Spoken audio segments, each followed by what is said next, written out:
અવસર યોજાઈ રહ્યો છે ત્યારે બાપ અને દીકરીના સંબંધ વિશે હું મારું નાનું એવું વક્તવ્ય આપીશ. સમય ઘણો બધો થઈ ગયો છે, છતાંય મને બોલવા મોકો આપ્યો એ બદલ સર્વપ્રથમ હું બધાનો આભાર માનીશ. હવે મારા વક્તવ્યની શરૂઆતમાં વધારે તમારો સમય નહીં લઉં, માત્ર 5 થી 7 મિનિટ. દીકરી એટલે શું? દીકરી એટલે વાલનો તર્યો.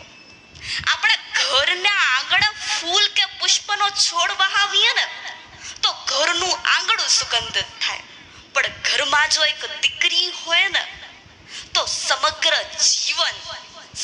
જીવન સુગંધિત થઈ જાય છે.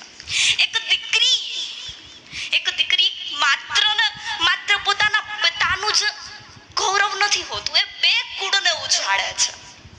અને બાપ અને દીકરીના સંબંધ એના વિશે તો જેટલું બોલીએ ને એટલું ઓછું છે.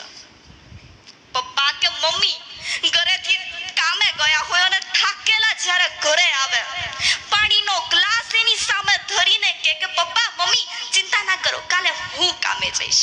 આટલું કહીને બધો થાક ઉતારી દે સાહેબ, એ દીકરી છે. આ દીકરી છે.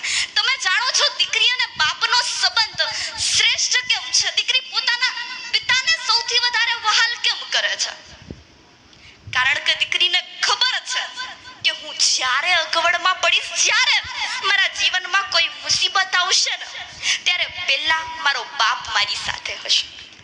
એક દીકરી કહે છે કે મને પપ્પાથી વધારે સાંજ વાલી છે. પપ્પાથી વધારે સુવાલી છે, સાંજ વાલી છે. કેમ કે પપ્પા તો માત્ર રમકડા લઈને આવે છે, પણ સાંજ મારા પપ્પાને લઈને આવે છે. આ સબ દીકરીનો એક પિતા પ્રત્યેનો પ્રેમ છે. આજે આ 43 દીકરીઓ જ્યારે આ પોતાના નવા જીવનની શરૂઆત કરી છે ત્યારે આપણે બધા ખુશ છીએ કે આપણે ભાઈને પરણાવવા આવ્યા, બેનને પરણાવવા આવ્યા, પણ કોઈક છે જે આજે સૌથી છુપાઈ, સૌથી અલગ બેસીને ચોધારા આંસુએ રડી રહ્યો છે. જાણો છો એ કોણ છે? એ 43 કન્યાઓના પિતા છે. એમના મોઢે ભલે હાસ્ય હોય, પણ આંખોમાં એક આંસુ ક્યાંક ને ક્યાંક છુપાયેલો છે.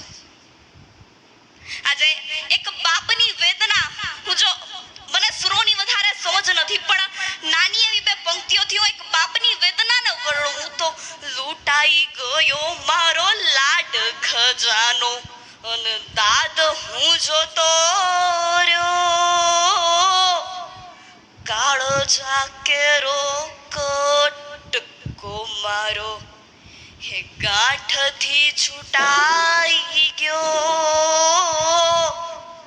કાળો ઝાકેરો કટકો મારો.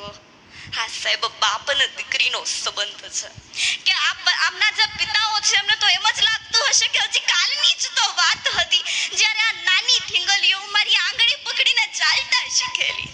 આ કાલની જ તો વાત હશે જ્યારે મારી આ દીકરીઓ મને પપ્પા કહીને પહેલી વાર બોલતા શીખવેલી, જેનું આંગળી પકડીને હું એમને શાળાએ લઈ જતો, શાળાએથી તેડીને આવતો. અને આજે એ દીકરીઓ એટલી મોટી થઈ ગઈ કે આજે પાનેતરમાં સજ્જ લગ્નના મંડપમાં બેઠેલી છે.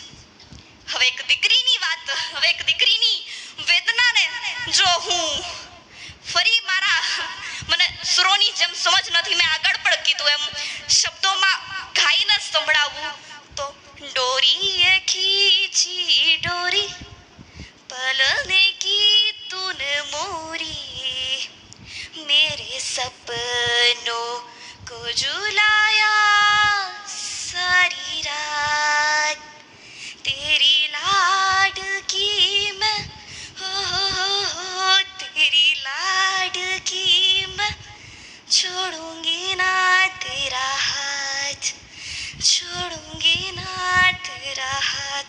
હવે એ જ વાત જો એક પિતાના શબ્દોમાં કહું,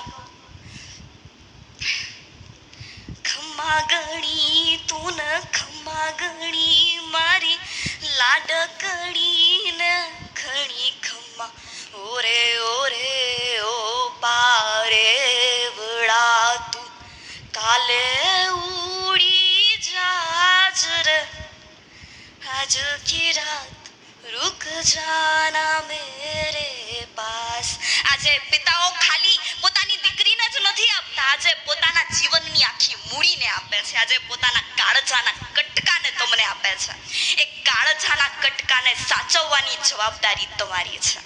એક દીકરી તરીકે એટલું જ કહીશ કે સ્નેહી સુરત છું ને મમતાની મૂરત છું, પ્રેમના અપાર સાગર જેવી લાડકવાહી દીકરી તણી જાત છું.